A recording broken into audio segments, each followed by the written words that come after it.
Hello everyone! Happy New Year!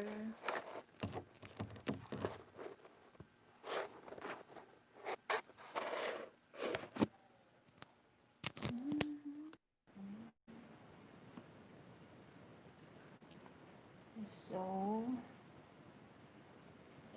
pag-uusapan po na ano ba?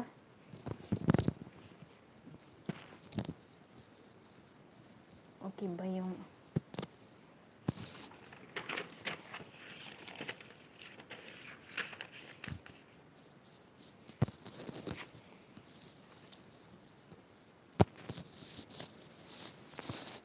So, hello.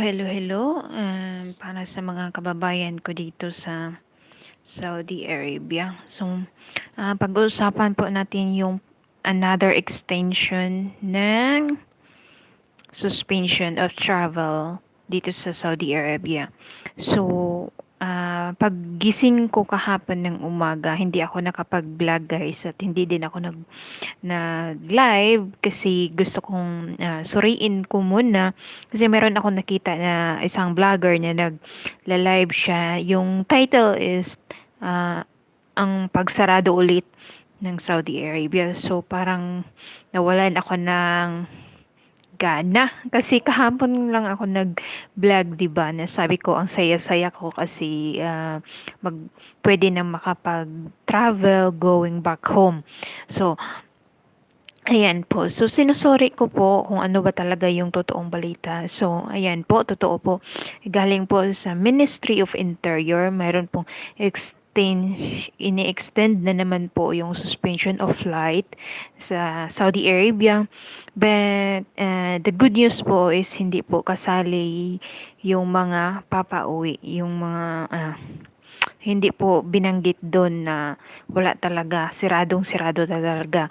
Kundi pwede po makapag-travel, pauwi ang mga hindi Saudi people, hindi Saudi national, pwede po pinapayagan pong makapag-travel. Ang hindi lang po ni pinapayagan is yung pong pag-flight coming in, yung pagpasok po dito sa Saudi Arabia is wala po siya. So, kaya nga po sinasabi sa GACA, sa Government Authority, Civil Aviation, na ang mga flight crew or yung mga flight attendant ng eroplano is hindi po sila pinapayagan na magbaba sa kanilang eroplano.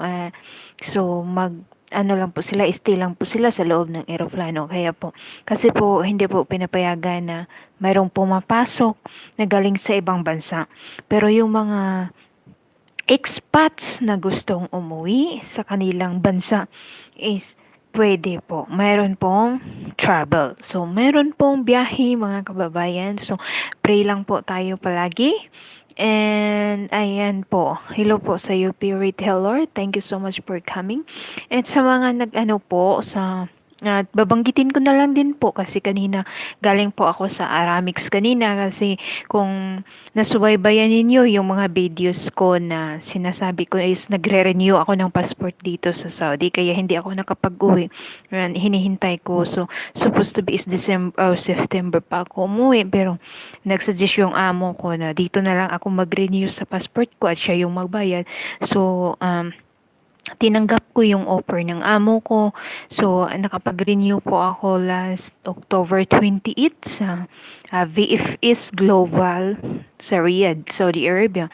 So, ayun po, nagbayad po ako para pa-Aramix po.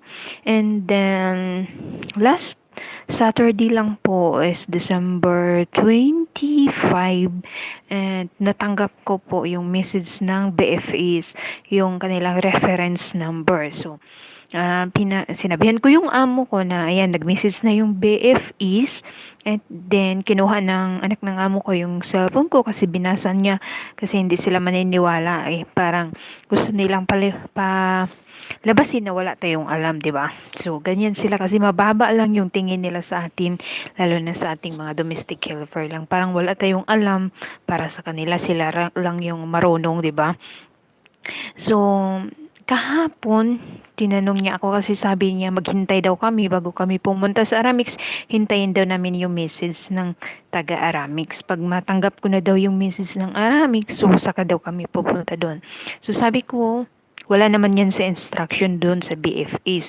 Kasi ang sabi sa BFEs doon is, pag makatanggap na ako ng message, so dadalhin ko yung old passport ko, yung receipt, at saka yung cellphone ko para ipakita ko yung reference number sa Aramix. So, hindi siya naniniwala. Kaya kahapon tinanong niya ako kung mayroon na bang message yung Aramix. Sabi ko sa kanya, wala. Kasi hindi naman talaga ako makatanggap ng message ng Aramix. Kasi ang sabi doon, pag matanggap ko na yung message ng VFS is ano na, magpunta ako sa office ng Aramix, so dadalhin ko yung old, isurrender ko yung old passport ko. So, ayan, naniniwala siya sa akin. Sabi niya, try daw namin kung ano ba talaga yung totoo. So, kanina, ng hapon, pumunta kami dun sa Aramix dito sa malapit. Dito sa branch malapit. So, sad to say, hindi tinanggap yung ano ko sa Aramix dito kasi sabi nila wala daw silang alam. So pumunta nag-travel kami ng another 20 minutes pa punta kami dun sa medyo malayo sa Hotat, sa another branch of Aramix. Sabi din naman wala daw silang alam. So pumunta kami dun sa Madsmaa, medyo malayo na talaga. So, mga 30 minutes ata yung biyahe or 25 minutes.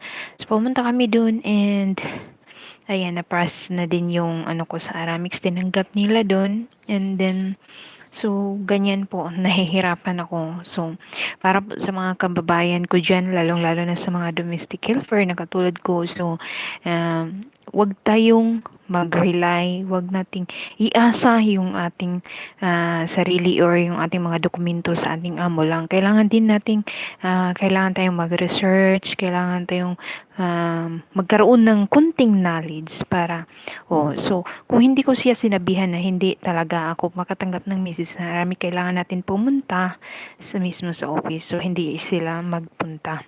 So, ayan, and thanks God is natapos na din yung aking maghihintay na lang ako sa next day sa tawag nila ng Aramix kung darating na yung passport ko.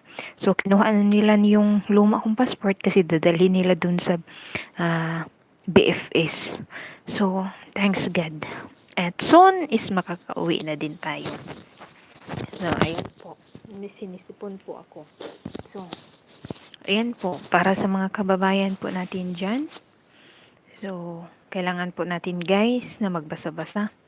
At sa mga gusto na pong umuwi dyan sa Pinas, so wag po tayong mag-alala guys kasi makakauwi din tayo guys. So, kailangan lang po natin is dasal, more prayers po, and lalong-lalo na po sa ating sitwasyon ngayon. So, be happy everyone, and ayan. So, kung hindi ka pa din nakapag-subscribe sa channel ko guys, at napanood mo yung video ko to, so baka naman po pwede kayo mag-subscribe sa akin. And for more videos na rin po. And thank you so much po sa inyong panonood at sa inyong pagsubaybay. Thank you so much ng marami. I really appreciate it. Sa lahat ng mga subscribers ko out there, sa mga viewers out there, thank you so much. Sa lahat ng mga sumusuporta sa channel ko. Thank you so much guys. And shout out sa lahat. Happy New Year and God bless everyone. Mabuhay.